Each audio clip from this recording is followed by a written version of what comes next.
PAY prime minister Awas Yojana திட்டம் என்பது 35 விழுக்காடு ஒன்றிய அரசு நிதி கொடுக்கிறது, 65 விழுக்காடு மாண்புமிகு முதலமைச்சர் நிதி அளிக்கிறார். ஆகவே இனிவரும் காலங்களில் அந்த பயனாளிகள் வீடுகளில் எழுதும் பொழுது மாண்புமிகு முதலமைச்சர் நிதி 65 விழுக்காடு என்பதை எழுத வேண்டும். இது சில இடங்களில் எழுதுவதாக தெரியவில்லை. மாவட்ட ஆட்சித் தலைவரிடம் நாங்கள் இதை வலியுறுத்தி இருக்கிறோம்.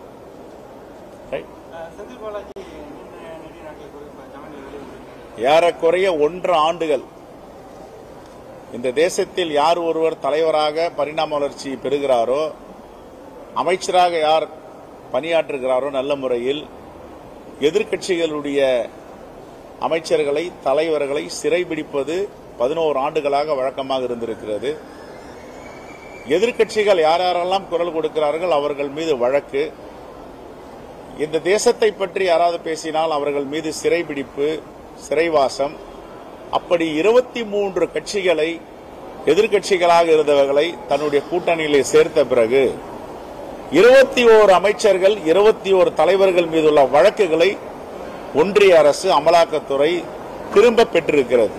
குறிப்பாக சொல்ல போனால் அஜித் பவார் அவர்கள் லட்சக்கணக்கான கோடிக்கு மேல் ஊழல் இருந்தது, வழக்கு நிலுவையில் இருந்தது. பாஜக கூட்டணியில் சேர்ந்தவுடன் வழக்கெல்லாம் திரும்ப பெற்றார்கள்.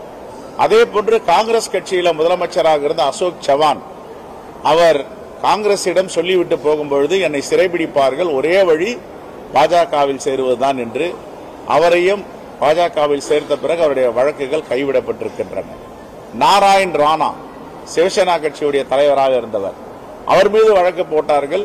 அவர் பாஜகவில் இணைந்தவுடன் வழக்குகளை திரும்ப பெற்றிருக்கிறார்கள். நீண்ட நெடிய பட்டியலையே இப்போது நான் எழுதி வைத்திருந்தேன். இமாஸ் பிஸ்வாஸ், சுவேந்த் அதிகாரி, திரிணாமுல் காங்கிரஸ் சுவேந்த் அதிகாரிகள் மீது பல வழக்குகள். பாஜகவில் சேர்ந்தவுடன் வேட்பாளர், நாடாளுமன்ற உறுப்பினர், சட்டமன்ற உறுப்பினர்கள், அமைச்சர்கள் வழக்கு திரும்ப பெற்றுக் கொள்ளும். இதையெல்லாம் இந்த தேசத்து மக்கள் பார்த்துக் கொண்டிருக்கிறார்கள். HD குமாரசாமி 300 கோடி ரூபாய் மைனிங் ஊழல் நடந்தது, கூட்டணி வைத்தவுடன் வழக்கு திரும்ப பெறப்படுகிறது. இப்படி நிறைய பேர், அஜித் பவார், நாராயண ராணே, அசோக் சவான், இப்ப இடையில முனீர் ரத்னா. தெலுங்கு தேசம் கட்சியில் கூட்டணி வைத்திருக்கின்ற சந்திரபாபு நாயுடு அவர்கள் 5 ஆண்டுகளுக்கு முன்பு அவர்களுடைய மாநிலங்களவை உறுப்பினர் ரமேஷ், சௌத்ரி, வெங்கடேஷ் 4 பேர் மீதும் வழக்கு, குற்றப்பத்திரிகை தாக்கல் செய்யப்பட்டது. ஷேர் டிபேஞ்சர் சர்டிபிகேட், ரொக்கம், தங்கம், வைடூரியம் எல்லாவற்றையும் பறிமுதல் செய்தார்கள். பாஜகவில் சேர்ந்தவுடன் வழக்குகள் திரும்ப பெற்று, இது எங்களுக்கும் தெரியும், சந்திரபாபு நாயுடு அவர்களுக்கும் தெரியும். ஆகவே இப்படிப்பட்ட பழிவாங்கும் போக்கை விட்டுவிட வேண்டும். நீங்கள் எவ்வளவு பேர் மீது வழக்கு போட்டாலும் எல்லோரும் இப்பொழுது பிணையில் வந்து விட்டார்கள்.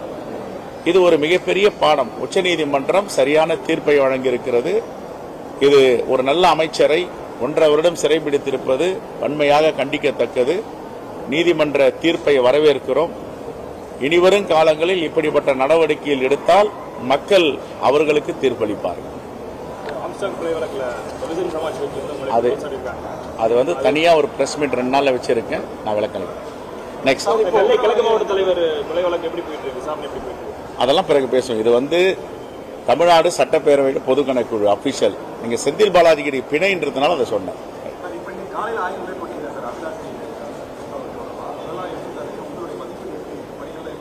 சிறப்பாக பண்ணியிருக்காங்க. இது வரவேற்க தகுந்த திட்டம்.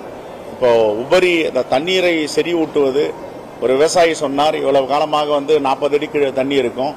இந்த அத்திக்கடவு அவிநாசி திட்டம் இம்ப்ளிமெண்ட் பண்ண பிறகு உபரி நீர் அவருக்கு 10 அடி 12 அடியில் தண்ணி மேலே வந்திருக்கின்றார். இதுதான் ஒரு சயின்டிபிக் ப்ராஜெக்ட். இது வரவேற்க தகுந்தது. நாடு முழுவதும் இதை நடைமுறைப்படுத்த வேண்டும்.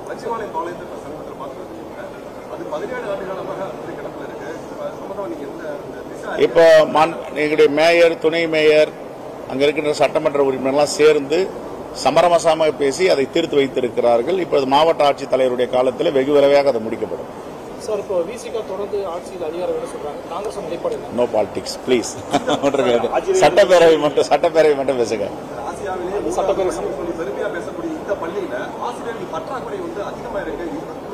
இல்ல, இது இன்னைக்கு 3 மணிக்கு நாங்க கூட்டத்தில் இதை பத்தி முடிவெடுக்க போறோம். எல்லா இடத்துலயும் பற்றாக்குறை இருக்கு, மருத்துவர்கள் பற்றாக்குறை, ஆசிரியர்கள் பற்றாக்குறை. இப்ப ரெக்ரூட் பண்ணிட்டு இருக்காங்க. அது விஷயமா நாங்க கருத்துரை வழங்க போறோம். அப்படி இருந்தா இணைப்பாங்க. இது ஒரு அற்புதமான திட்டம்.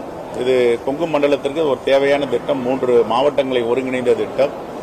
விவசாயிகள் சொல்லும் போது மகிழ்ச்சியா இருக்கிறது. ஏன்னா இப்பொழுது நாம் எதை பாதுகாக்கிறோமோ இல்லையோ அடுத்த தலைமுறைக்கு நீர் வளத்தை பாதுகாக்க வேண்டும். நீங்க பாத்தீங்களா, தமிழ்நாடு முழுவதும் குறிப்பாக கழிவு நீர்கள் எல்லா இடத்துலயும் எடுத்து போயிட்டு காவாயில காலியா இருக்கிற இடத்துல விட்டுறாங்க. அந்த கிருமிகள் எல்லாம் 1 லட்சம் ஆண்டுகள் உயிரோடு இருக்கும்னு ஆய்வுல சொல்லுது.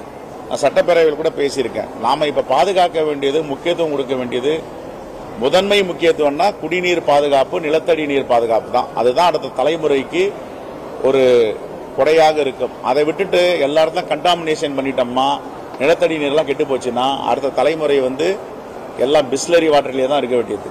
நிலத்தடி நீரை பயன்படுத்தவும் முடியாது. அதுக்கு அங்கங்கே எவ்வளோ எஸ்டிபி சிவேஜ் ட்ரீட்மெண்ட் பிளான் போட்டுட்டு அதை சிவேஜ் பண்ணிட்டு எடுத்து போய் தண்ணியை விடணும். இப்போ ஏற்கனவே சொல்லியிருக்கோம், ஆயிரக்கணக்கான வாகனங்களை, எஸ்டிபி வாகனங்களை வாங்க வேண்டும் சொல்லியிருக்கோம். எல்லா நகராட்சிக்கும், எல்லா கிராமங்களுக்கும், எல்லா பேரூராட்சிக்கும், எல்லா மாவட்ட நிர்வாகத்துக்கும் கொடுக்கணும் அப்படின்ட்டு அந்த ப்ராஜெக்ட் இப்போ ஃபீசிபிலிட்டி ரிப்போர்ட் கேட்டுட்டு இருக்காங்க. ராமேஸ்வரத்தில் மீனவர்கள் மீது தாக்குதல் நடத்தியிருக்காங்க. தொடர்ந்து தாக்குதல் நடத்திட்டு தான் இருக்காங்க.